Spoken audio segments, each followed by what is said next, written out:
You've probably told yourself this before. I just need to decide. And somehow, you don't. You think about it. You go back and forth. You weigh every option. And instead of getting closer to a decision, you feel more stuck. It looks like indecision, but it's not. There's a reason your brain does this. And once you see it, the pattern becomes very clear. Because the problem isn't that you can't decide. It's that your brain is trying to avoid something. And that changes everything. Most people assume decisions are about choosing the right option. But your brain doesn't see it that way. Your brain sees decisions as risk. Every choice closes other possibilities. And once something is closed, you can't go back.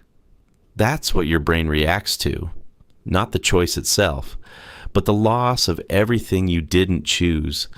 So instead of focusing on, what do I want? Your mind shifts to, what if I choose wrong? And that question is impossible to answer because there's no way to predict the future. So your brain does something very logical. It delays because as long as you don't decide, nothing is lost yet. All options are still open. And that feels safe. Even if it keeps you stuck, this is where most people get trapped. They think they need more clarity, more information, more time. But none of that actually solves the problem because the problem isn't missing information. It's how your brain handles uncertainty. The more you think, the more possibilities you create. The more possibilities you see, the harder it becomes to choose one. So thinking more doesn't lead to clarity. It leads to overload. And once your brain is overloaded, it slows down. Not because it's weak, but because it's trying to protect you. Too many options create pressure. Too much pressure creates hesitation. And hesitation looks like indecision, but it's actually avoidance.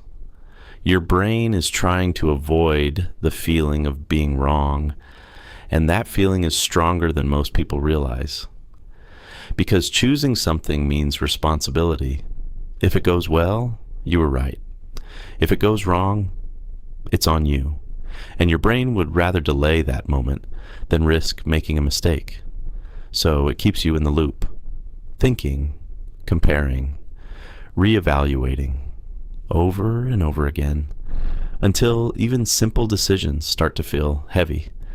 That's when people start saying, I just can't decide.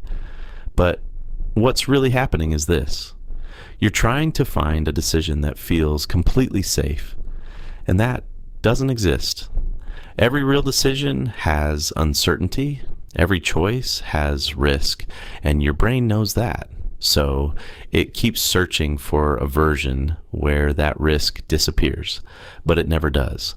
So you stay stuck, not because you don't know what to do, but because you're trying to remove something that can't be removed.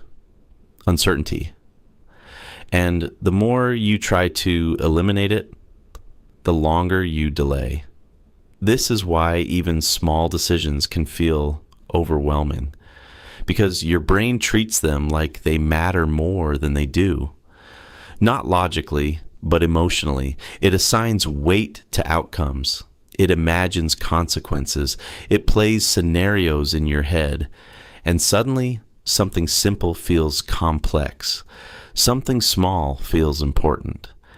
And that's where the loop starts.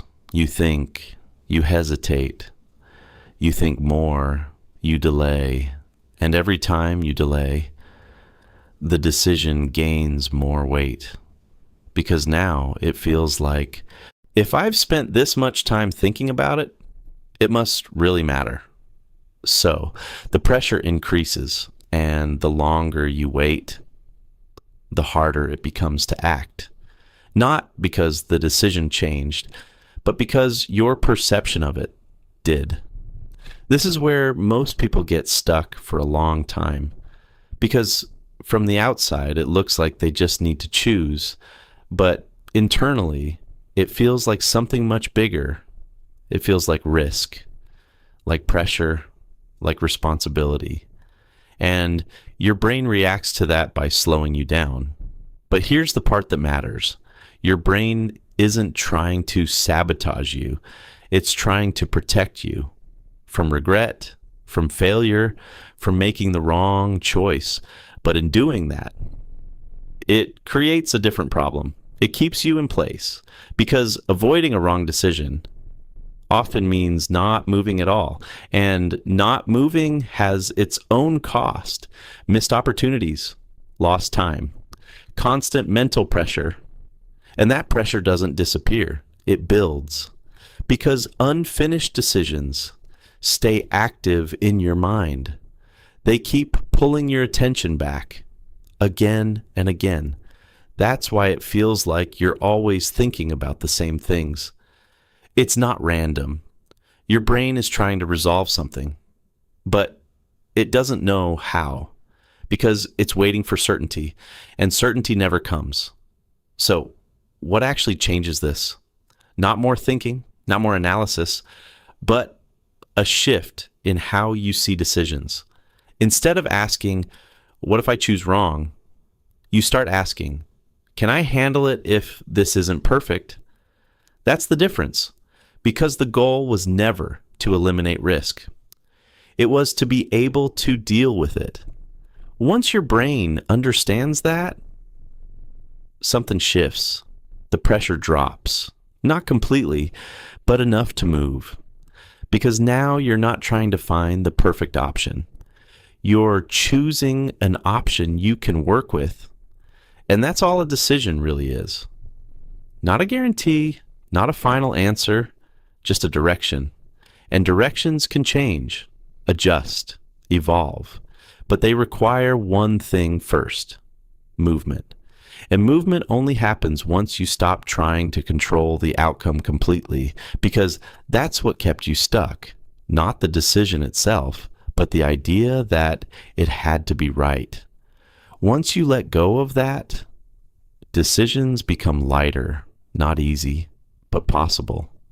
And that's the point where most people finally move.